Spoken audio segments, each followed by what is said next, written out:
Okay, good morning, everybody, and welcome to this media conference with England manager Gareth Southgate following yesterday's UEFA Euro 2020 final. We'll get this media conference underway with a question from Jerry Cox from Haters. Morning, Gareth. It's the morning after the night before, 12 hours later.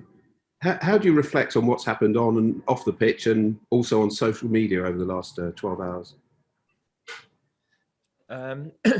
Well, I'm not totally across everything, but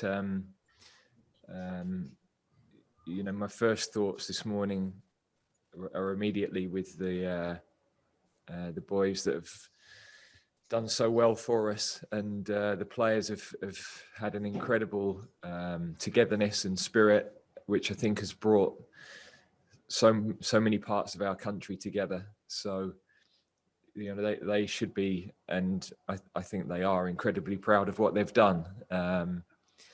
For some of them to be abused is unforgivable, really. I know a lot of that has come from abroad. The people that track those things have been able to explain that, but not all of it. And it's just not what we stand for. We I think, have been a beacon of light in bringing people together, in people being able to relate to the national team, and the national team stands for everybody. And so that togetherness has to continue, and we've shown the power our country has when it does come together and has that energy and positivity together.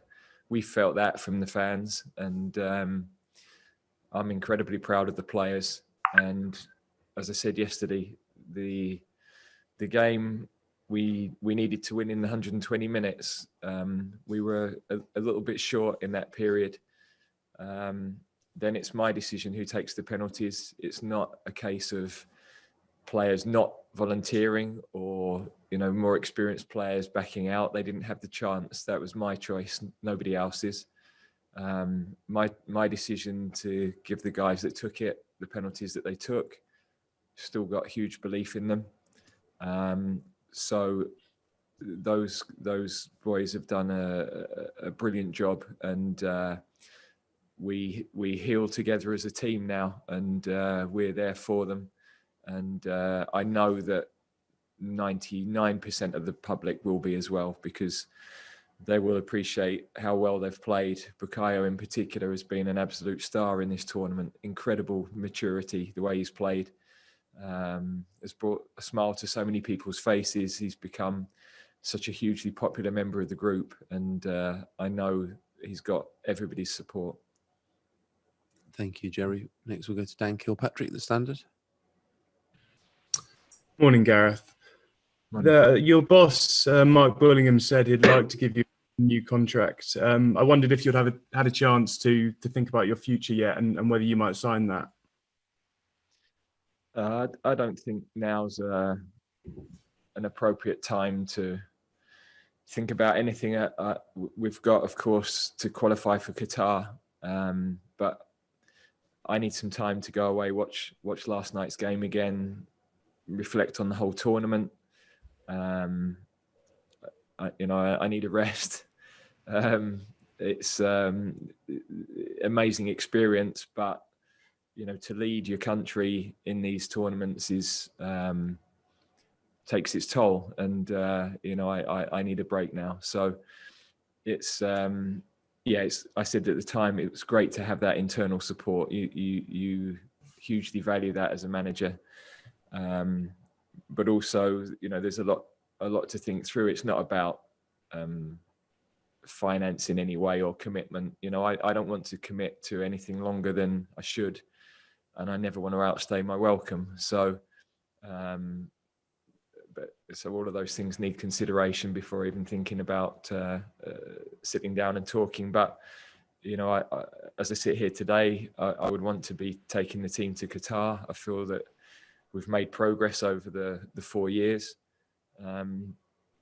We've had a fourth place, a third place, and a second place. It's probably as good as any other team in Europe, bar those that have won the tournaments themselves. But for consistency, it's right up there. So a lot of things we've done right, and we know this team isn't at its peak yet. But that doesn't guarantee winning, because we know how difficult it is to get back to the stage we got to last night. That's why it's, so painful to get so close. Thanks, Dan. Next, we'll take a couple from Jessica Creighton from Sky Sports News. Good morning, Gareth. There were some really big tactical calls that you made throughout this tournament, and almost all of them seem to have paid off. How do you reflect on what you've learned as a manager yourself, and how you've developed as a manager over the course of this camp? Well, look, I think you're always learning as a manager. I've had the opportunity now to manage some of the biggest games in world football. So those games take you through an incredible roller coaster, and there are so many decisions to make across the 4 or 5 weeks. You're never going to get them all right, and we would never claim to have got them all right. And sometimes you win matches despite certain decisions, and sometimes you lose matches when maybe they were still the right decisions to make. So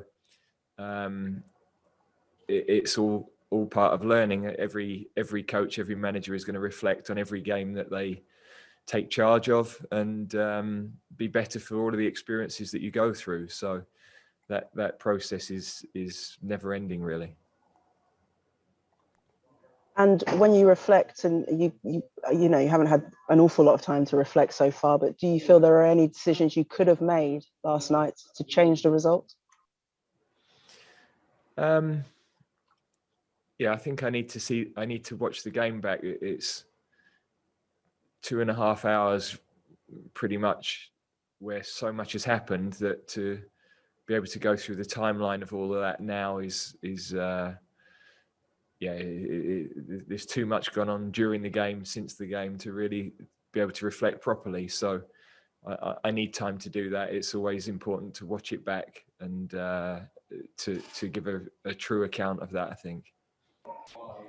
One of the big positives, I think, to come out of this tournament was the emergence of such young and exciting players. Bukayo Saka, of course, Calvin Phillips, Jadon Sancho.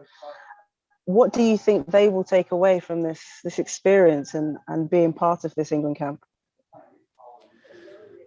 Well, we've wanted for a long time to make playing for England fun, make playing for England enjoyable. I think our players now have that. When they come away with England, I think they've had a fabulous experience. They've loved the adventure. They've loved each other's company. They've got an incredible spirit. It is, it really is a club type spirit. And the younger ones especially, they all of this team can go again. There's no doubt about that. But the young ones are still 2-4 years from peaking, and we've got 18, 19, 20-year-olds who've done an incredible job and had a great insight into tournament football, and acquitted themselves so well throughout. So I know, as I reflect over the coming days, there are a huge number of positives from that, and those players will be far better for going through so many important wins, so many important landmarks that they set, historic performances. In the main, they performed under the huge pressure of being at home for the majority of the tournament, being one of the favourites. That was a far different situation to the team when we went to Russia. And they dealt with that so well in the opening game, in the game with Germany, in the semi-final, for a large part of the final, certainly the first half of the final. They dealt with that. And we probably had a 20-minute period where we didn't keep the ball as well as we needed to, just after half time. But then even the rest of the game was fairly even, although we couldn't create the clear chances that we've been able to in the past. And part of that is because we were against a team that have gone 30 games unbeaten, and some incredibly experienced players, and a team that are probably just a little bit further ahead than us in their development and their progress. Thanks, Jess. Next, we'll go to Harry Brown, beIN Sports.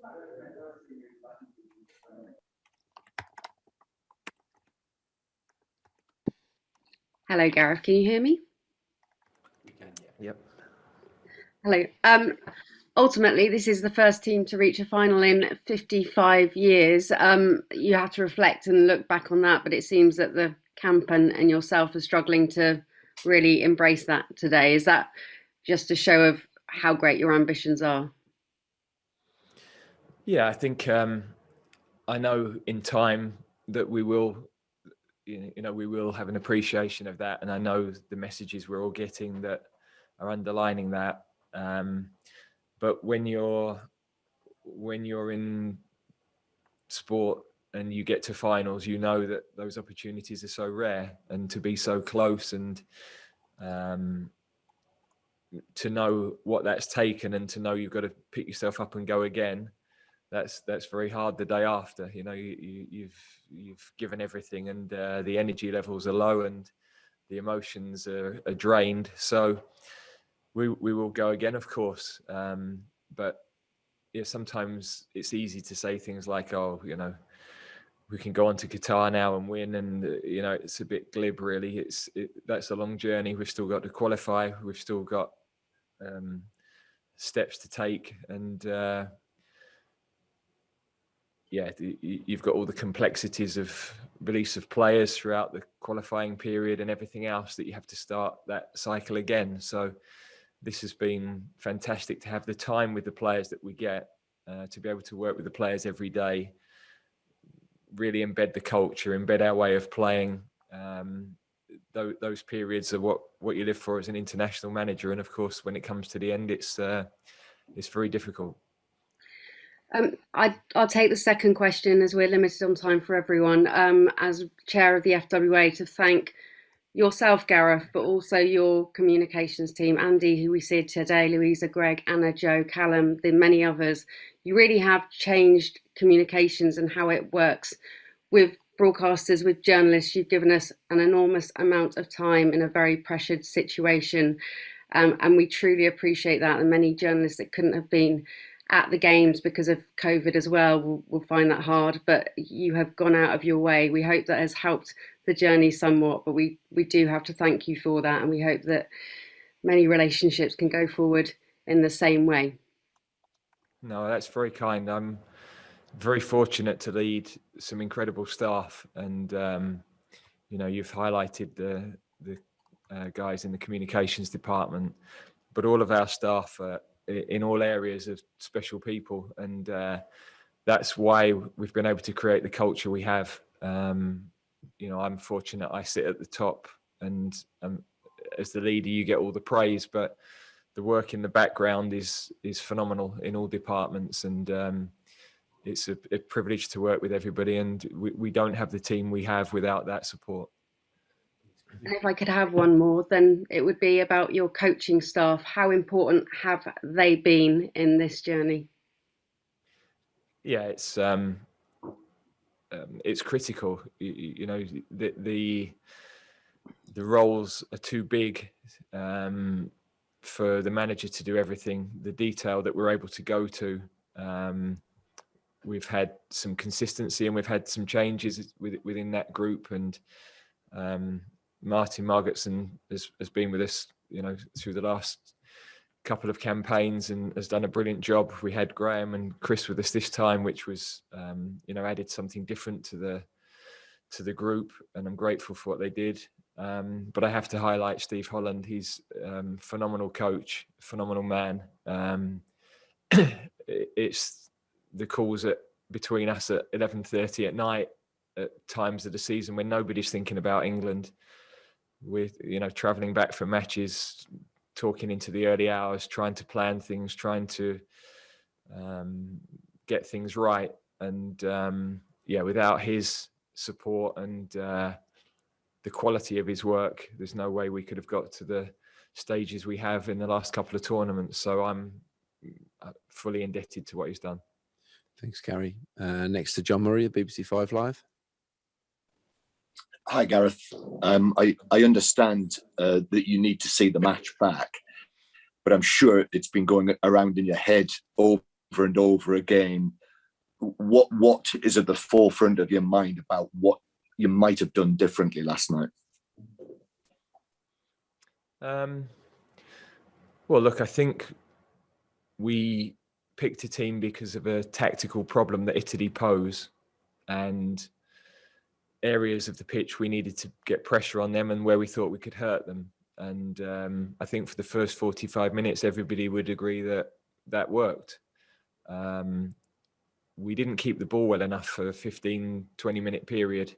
And we know that with midfield players of the quality of Verratti, Jorginho, that is always going to be a strength with Italy. So they are going to have possession. We were actually controlling the game without the ball for long periods. But that period, we were a little bit more open. We then couldn't release that pressure by keeping the ball, which we had done so well in the first half. We changed the shape, which I think gave us a little bit more control, but it did open up spaces elsewhere. So any tactical change, you have strengths, and then there are weaknesses to any system. They went with a false nine for a period, which is difficult to deal with. If your defenders step out, they leave spaces. If they stay in, any tactical change, you have strengths, and then there are weaknesses to any system. They went with a false nine for a period, which is difficult to deal with. If your defenders step out, they leave spaces. If they stay in, then you get overloaded a little bit in midfield. So that's always a really difficult problem for any team to solve. And we didn't quite create the chances that we would have liked to, but you're against a team who are incredible in terms of their defensive power as a team, not just the two centre-backs. So, yeah, there are lots of things that I will reflect on. Of course, we do that after every game, and that is the right process to go through. But until you watch the game in absolute detail, then I wouldn't be giving you a fully accurate appraisal of that. Thanks, John. Next, the Faker of us, a TalkSport. Hi, Gareth. Jordan Pickford was superb last night. His contribution, obviously, easy to be overlooked because of the result in the end, but he was excellent. I thought he had a brilliant tournament. I mean, there are a lot of players who come into that category, and you don't get to a final without so many players having played well, and that's what happened for us. So Jordan has often been, the number of times I've sat here and his place in the team has been questioned, and he's constantly delivered for us. And this tournament, I think, was his best run of performances for England, and he should be hugely proud of that. To concede 2 goals in 7 matches, our whole defence, our whole team, but of course the goalkeeper was a big part of that. 2 saves in the shootout. So he could do a little more in terms of keeping the ball out of our net, and that's always the starting point for any goalkeeper. So, yeah, he had a really outstanding tournament. Thanks, Faye. Next to Henry Winter of The Times. Hi, Gareth. Gareth, this is all very civilised for a post-tournament defeat. Are we and are England too nice to win? Well, I don't see that really. We've got to a final, first time for 55 years. I'm not sure. Not really sure what a team that gets to a final. You're not a nice team to get to a final. I think we've overcome a lot of hurdles that we've never been able to in the past. We know that a lot of players that are still very inexperienced in terms of international football and have delivered at an incredibly high level. The more experienced players in the big matches were really able to use that experience to defeat Germany, who had an incredibly experienced team, to come through a semi-final, which was hugely challenging experience for them. And we've taken Italy, who are a top team and an unbeaten in 30, right to the wire. So if we'd been torn apart or looked a mess, then I might be thinking differently about it. But of course we're going to analyse everything, but also we're going to be realistic about that and not just dive into things that aren't reality and aren't the reason for not having won.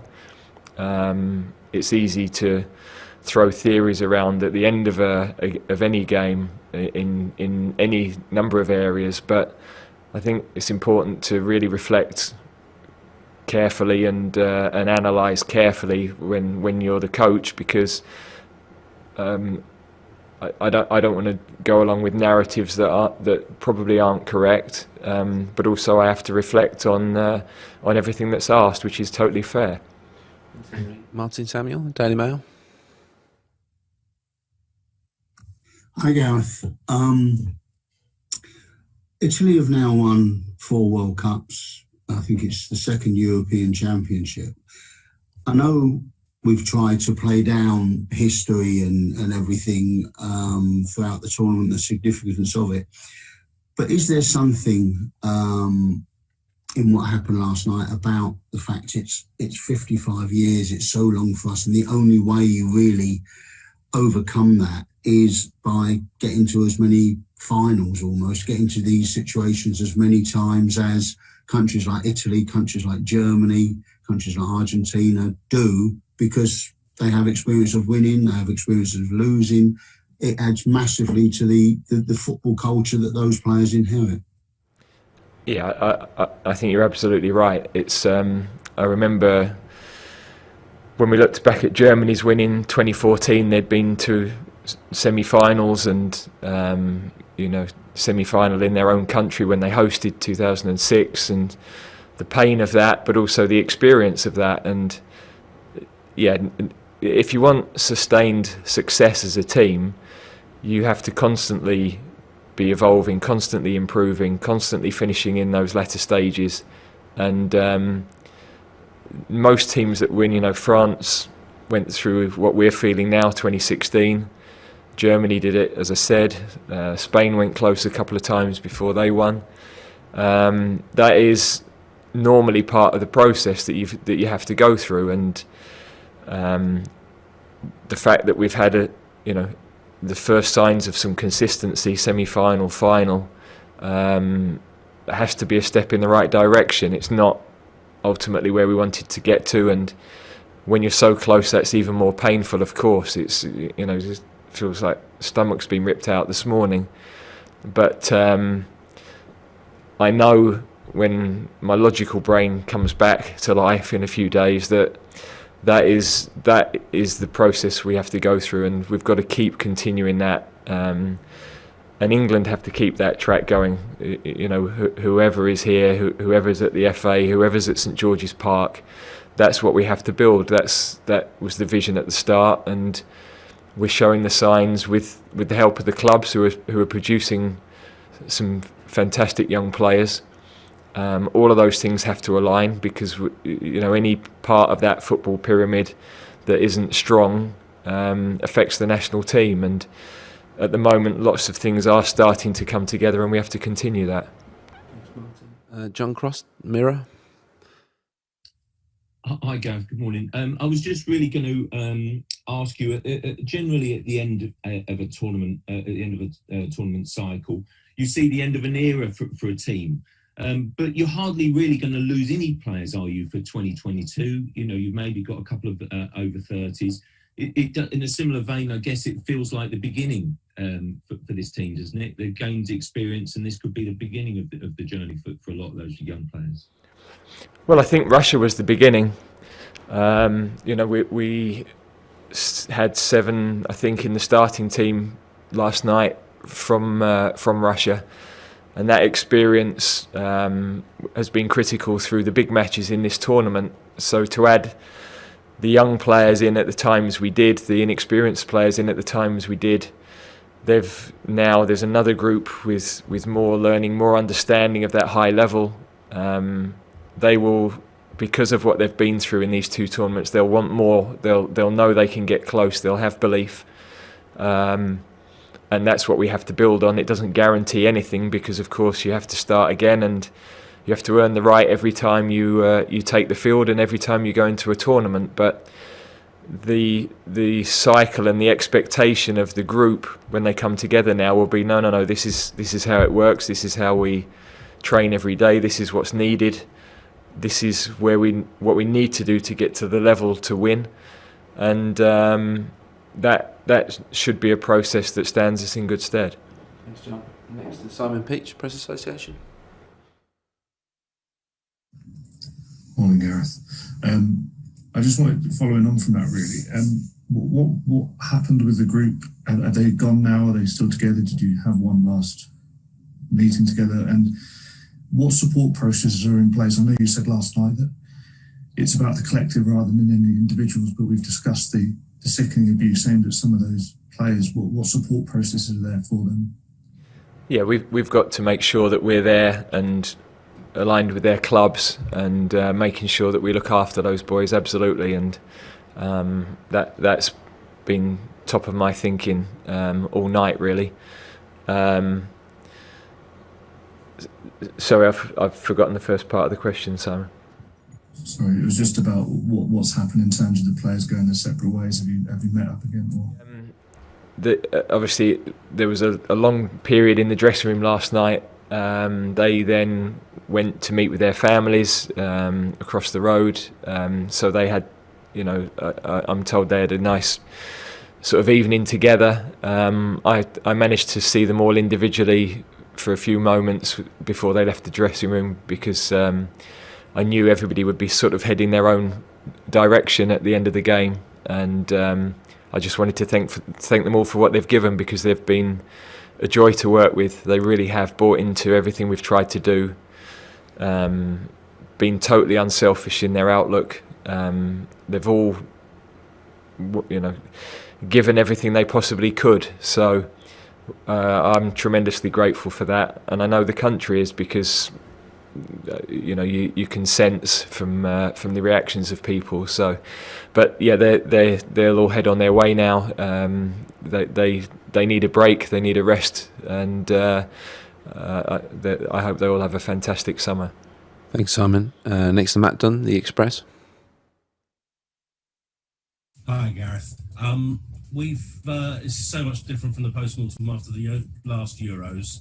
And like you said earlier, 2 semi-finals and a final now makes us consistently one of the best teams in Europe. And I think we've done that by anticipating what the opposition are doing and adapting accordingly. I just wondered, by 2022, will we be in a position more to imprint our own identity onto games, and perhaps with the young talent that we've got, see more of that attacking flair that we've got on an individual level coming through in our sort of open play? And is that the aim? Or is that going to be too soon for that?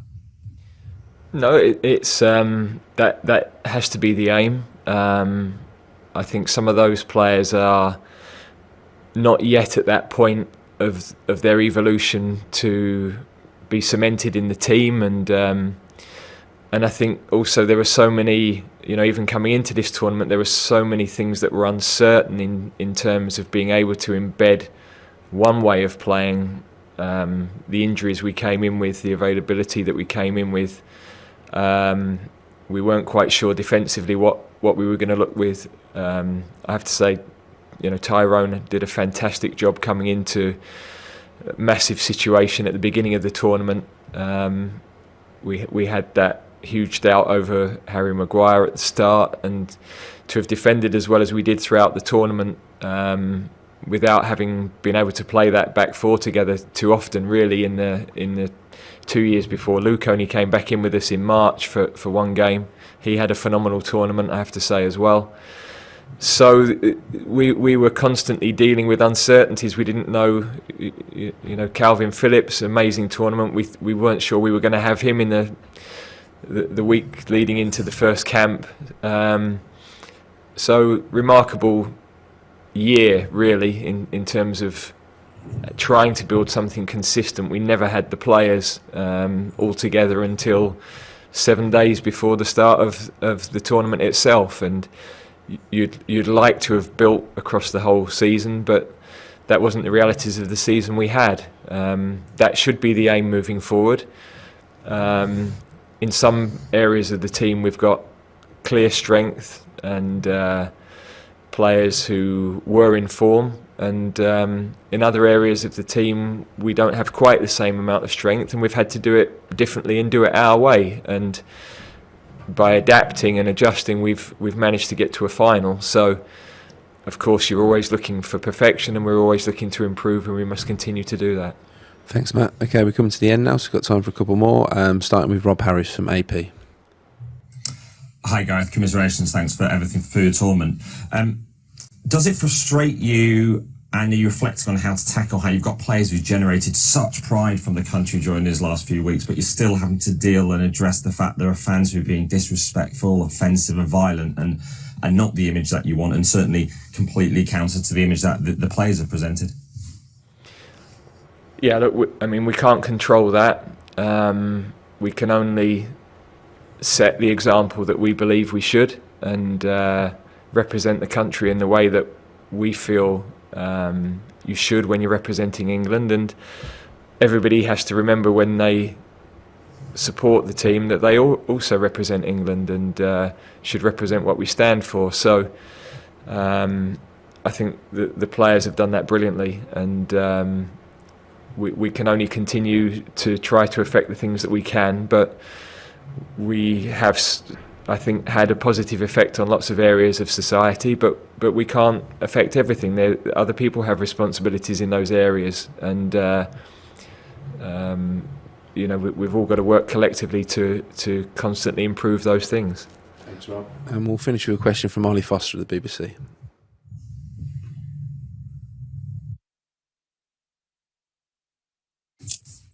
Hi there, Gareth. Hi, Gareth. Apologies.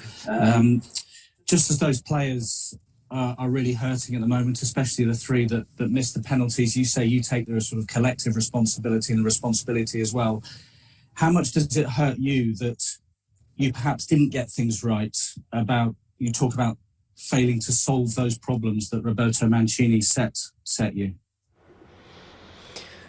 Yeah, look, as a manager, you have to accept whenever there's a defeat, there's going to be intense analysis of everything that happened in the game, and